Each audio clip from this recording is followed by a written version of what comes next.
नमस्कार दोस्तों, मैं अजय कुमार आप सभी को अपने YouTube चैनल इडू मास्टर पाठशाला पर स्वागत करता हूं। आज की इस वीडियो में हम जानेंगे इतिहास के बारे में।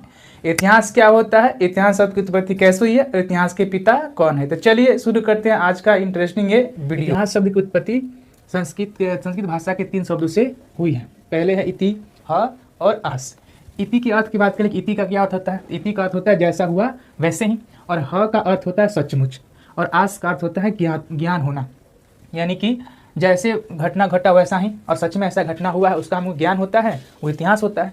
यानी जैसे हुआ वैसा ही है, ठीक है, और साथ में और सचमुच में ऐसा रियल में ऐसा घटना हुआ है और उसका ज्ञान हमें होता है, तो इतिहास कहलाता है। तो इसका अलग अलग अर्थ होगा, जब सबको मिलाते हैं तो हमको इतिहास का डेफिनेशन हमें मिल जाएगा। एक फिर दूसरा बात कर लें कि और इतिहास को भी अलग अलग भागों में बांटा गया। जो इतिहास है ये जो 2 शब्दों से मिलकर बना हुआ, इति और हास। इति का अर्थ होता है बीती हुई बातें, और हास का अर्थ होता है घटी हुई कहानी या घटना। ओके, इंग्लिश देख लें हम। हिस्ट्री, इतिहास का जो इंग्लिश है हिस्ट्री, ये कौन सी भाषा से बना है, ठीक है, उसका अर्थ क्या होता है। जो इतिहास है ग्रीक भाषा से लिया गया है, ठीक है, और ग्रीक में इतिहास को हिस्टोरिया कहा जाता है। उसके बाद हम बात करें इतिहास के फादर यानी इतिहास के जनक कौन है, पिता कौन है।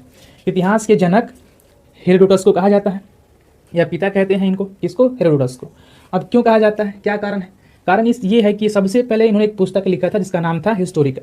इस पुस्तक में सबसे पहली बार उन्होंने हिस्ट्री यानी इतिहास शब्द का प्रयोग किया था, इसीलिए इन्हें इतिहास का जनक या पिता कहा जाता है। अब एक ही कारण नहीं है, बहुत सारे इसमें मिल जाएंगे आप लोगों को कि और क्या क्या कारण है, ठीक है। लेकिन सबसे महत्वपूर्ण कारण ये है कि सबसे पहली बार इन्होंने अपनी पुस्तक में हिस्टोरिका में हिस्ट्री के बारे में, इतिहास के बारे में जिक्र किया था, ठीक है, इसलिए हेरोडोटस जनक या पिता कहा जाता है, ठीक है। तो आगे हम लोग बढ़ते हैं और देखते हैं इतिहास का परिभाषा क्या होता है। इतिहास की परिभाषा की बात करें हम, इतिहास की परिभाषा क्या होता है। इतिहास का परिभाषा हमने यहाँ पर पहले लिखा हुआ है, वो है इतिहास वह समय है जो बीत चुका है। मतलब इतिहास वह समय की बात कह रहा है कि इतिहास वह समय जो क्या है, पहले ही बीत चुका है, लेकिन इस बीते समय में क्या कुछ घटित हुआ है, यानी जो घटना हुआ है उसके कुछ अंश या जो प्रमाण है लिखित और मौखिक रूप में मौजूद है, उसे इतिहास कहा जाता है। इतिहास का मतलब होता है कि जो समय बीत गया है पहले, वो इतिहास कहलाता है। जो भी घटनाएं हैं जो घटित हो चुकी है पहले, वो इतिहास कहलाता है, ठीक है। लेकिन अगर हम इतिहास की बात करें कि हम लोग कौन से इतिहास को पढ़ते हैं, तो ऐसी घटनाओं के बारे में जिक्र करते हैं, ठीक है, जो बहुत ही बड़े लेवल पर हुआ है, उस पर कुछ न कुछ साक्ष्य प्रमाण हमें मौजूद हैं, वो मिलते हैं, ठीक है।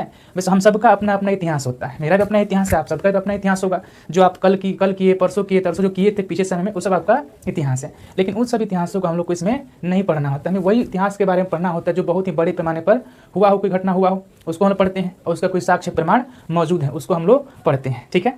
तो यहाँ पे एक सिंपल परिभाषा में इतिहास के बारे में लिखे हुए हैं, वो इतिहास वह समय है जो बीत चुका है, लेकिन इस बीते समय में क्या कुछ घटित हुआ, उसके कुछ अंश या प्रमाण लिखित और मौखिक रूप में मौजूद है, वो इतिहास कहलाता है, ठीक है। तो ये हो गया हम लोग का इतिहास का सिंपल परिभाषा। आगे बढ़ते हैं और देखते हैं हम इतिहास के प्रकार। इतिहास कितने प्रकार के होते हैं वो हम लोग देखेंगे। तो यहाँ पर लिखा हुआ है इतिहास जो होता है मुख्य रूप से 3 प्रकार का होता है। कितने प्रकार का, 3। इतिहास मुख्य 3 प्रकार के होते हैं, ठीक है।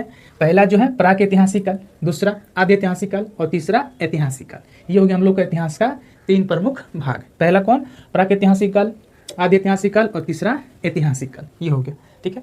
अब आगे हम बढ़े, जो देखिए प्राक-ऐतिहासिक काल होता है और आदि-ऐतिहासिक काल होता है और ऐतिहासिक काल होता है, इन तीनों में क्या अंतर है। तो अंतर की बात करें कि जो प्राक-ऐतिहासिक काल होता है, इसमें कोई भी लिखित या मौखिक साक्ष्य इसमें मौजूद नहीं है, यानी कोई इसका साक्ष्य नहीं मौजूद है, ठीक है। ये पुरातात्विक जो वस्तु होती हैं उनसे उनकी जानकारी लेते हैं, ठीक है। जो आदि ऐतिहासिक काल है, इसमें जो भी साक्ष्य जो प्रमाण मिलते हैं वो लिखित रूप में है, लेकिन उनको हम पढ़ नहीं सकते हैं, ठीक है, कि क्या लिखा हुआ है। लेकिन जो ऐतिहासिक काल है, इसमें हम जो भी साक्ष्य प्रमाण है वो लिखित रूप में है, उसको हम पढ़ सकते हैं और समझ सकते हैं कि क्या क्या बातें हुई हैं, किस प्रकार से बातें हुई हैं। तो ये हो गया हम लोग तीनों में अंतर। एक बार और देख लेते हैं, जो प्राक ऐतिहासिक काल में जो भी साक्ष्य मिलते हैं, प्रमाण मिलते हैं, ठीक है, जो भी पुरातात्विक वस्तु मिलती हैं, वो उसमें किसी प्रकार कुछ लिखा हुआ नहीं है, ठीक है, लिखित रूप में नहीं है, न मौखिक रूप में है, ठीक है। हम वस्तुओं को देख करके, जो भी वस्तुएं हैं उसको देख करके उसको हम पता करते हैं कि वो उस समय का इतिहास के बारे में, ठीक है। और जो ऐतिहासिक काल है, इसमें जो भी साक्ष्य है वो लिखित रूप में है, उसको हम पढ़ नहीं सकते, लिखित रूप में है लेकिन पढ़ा नहीं जा सकता है। और ऐतिहासिक काल है, इसमें जो भी साक्ष्य मिलते हैं वो लिखित रूप में है, ठीक है, उसको हम आसानी से पढ़ के समझ भी सकते हैं। ये है तीनों में अंतर। तो इस फॉर्म में इतिहास को 3 भागों में बांटा गया है। अगर हम प्राक ऐतिहासिक काल की बात कर ले, इसको 3 भागों में बांटा गया है। प्राक ऐतिहासिक काल को भी 3 भागों में बांटा गया है। तो कौन कौन सा, पहला है पूर्व पाषाण काल, दूसरा है मध्य पाषाण काल और तीसरा है नव पाषाण काल। ये हो गया मुख्य प्राकृतिक इतिहास के 3 भाग।